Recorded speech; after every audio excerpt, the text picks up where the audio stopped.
Hi, everybody. Welcome back to Raw Food Philosophy on YouTube.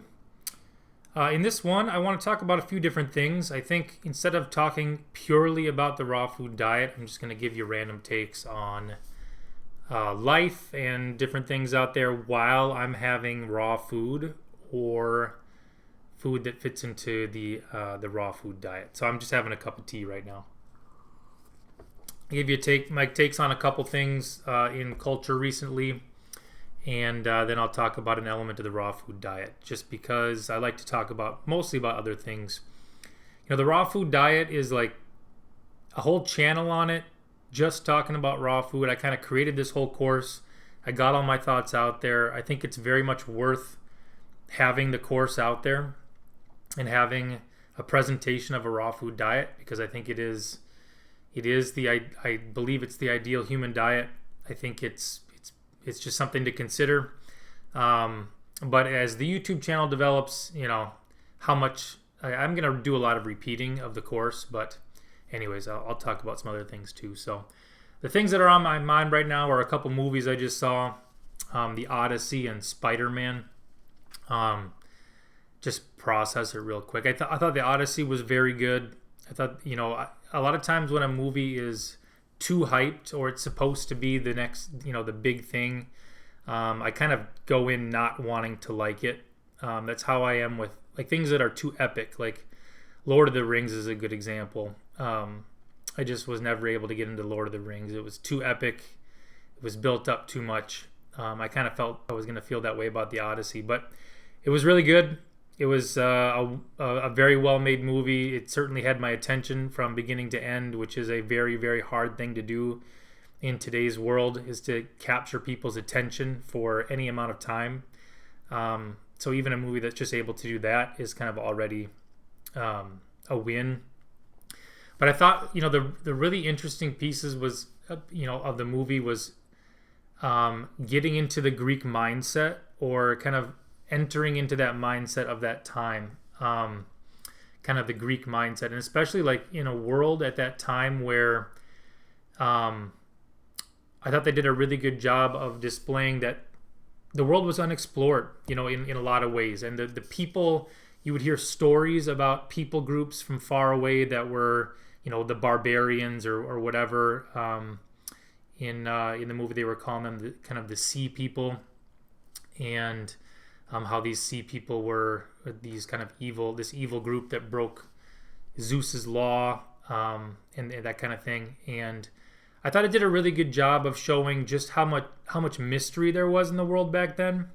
Like, you really didn't know. There was a couple parts of the movie where, if you really want to see the movie and not get any spoilers, you should probably just stop now. But couple of the monster scenes with the big, Cyclops monster, and some of the people that were portrayed as like the warriors with like iron cast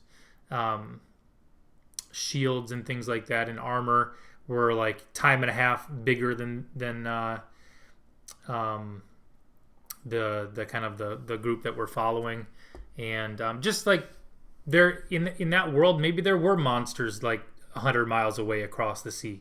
Maybe the people group next to you were like twice as big as you. The world had not been explored, and I thought that the magic of the possibilities of the world, I thought that was a really cool piece to kind of get into that ancient mindset. Not even just it was a Greek mindset with kind of the Greek gods and Matt Damon's character like talking to Athena and things like that. But just the ancient mindset where there was still a lot of mystery in the world, and I thought that was a pretty cool piece of the movie. So really enjoyed The Odyssey. Spider-Man, I watched like 20 minutes of it and then I walked out. I walk out of movies quite often. Like if I know within a half hour that I just am not, and I'm not with anybody, and I know that I'm just not gonna really enjoy it, I thought it was basically, you had the good guy, the good guys and the bad guys, and the humor was missing. You can kind of tell when you're sitting in a theater when the humor just misses, and like the theater's not laughing at the jokes. And so I didn't think Spider-Man, the first 20 minutes of it I didn't think it was worth sitting through. So I just walked out after I had my snack. If I've gone out sat down, had a snack. That's good enough. If I'm not vibing with a movie, I'll usually just walk out. So, anyways, those are my takes on the 2 summer blockbusters. Okay, raw food diet. The piece that I wanted to talk about in this video was one way of transitioning to a raw food diet. So there's all kinds of different ways that you could try to transition to this. I consider myself to be on, a very high raw food diet. And I explain what that means in the course and what I mean by that in the course. Eating these ideal foods that you would find and eat in their natural forms. And I'm still processing a lot of it. Like even just this week, I basically realized that chips, I thought like the corn chips were like, oh, it comes from corn and you would eat corn in its natural form, sweet corn. So, put it on the list. That's an ingredient that comes from a food that you would find and eat in its natural form. But even this week, I realized that there's different types of corn out there, and the corn that's used for like corn flour and corn chips and corn tortillas is they call it dent corn or field corn, and actually you wouldn't eat that strain of corn in its natural form. So it's more starchy than it is sugary. So I'm taking that kind of off the list of my things in the raw food diet. So still kind of working through it myself, even after a year and a half, kind of experimenting with this diet and continuing down the road. There's still a lot of things that I'm toying with and learn as I go. So in terms of transitioning, one idea I had, one way to try it is to eat 1 or more meals a day raw food.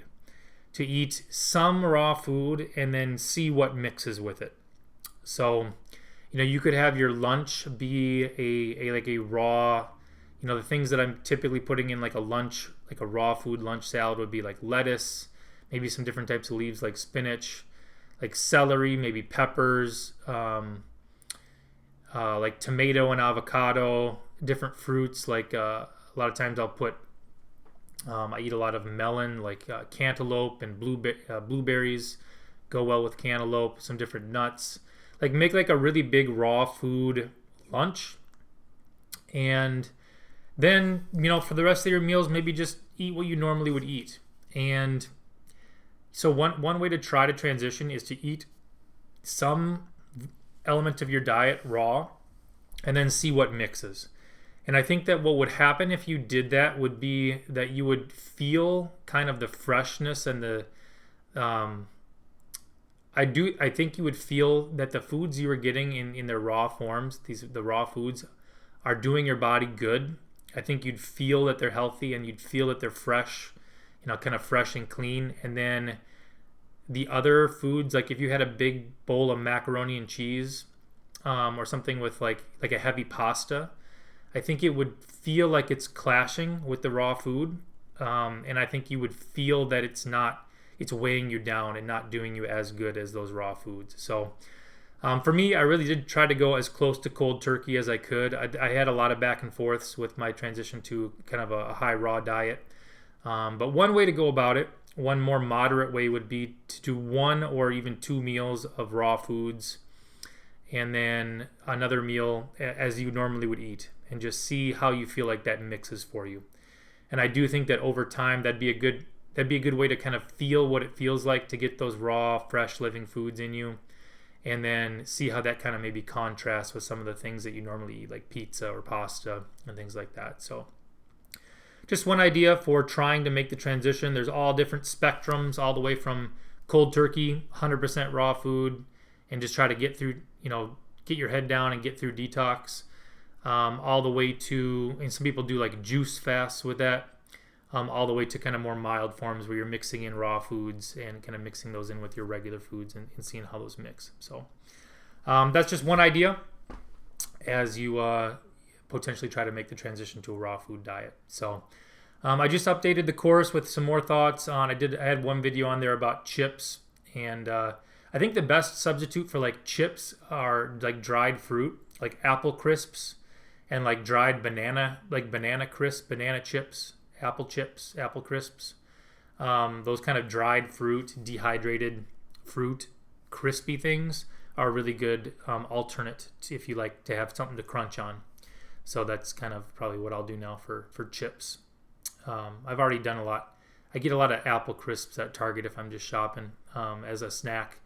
But I think I'm taking corn chips out of the diet and going full on with the fruit chips. So anyways, that's kind of an update on the course. And yeah, if you're interested in trying a raw food diet, check out the course. Put the link in the description. The course on Udemy. There's about a little over 60 plus videos on different elements of a raw food diet, how to transition different elements of the diet, looking at it from different angles. And I'll continue to add my new thoughts as well. And some of these YouTube videos will be added to the end of the course.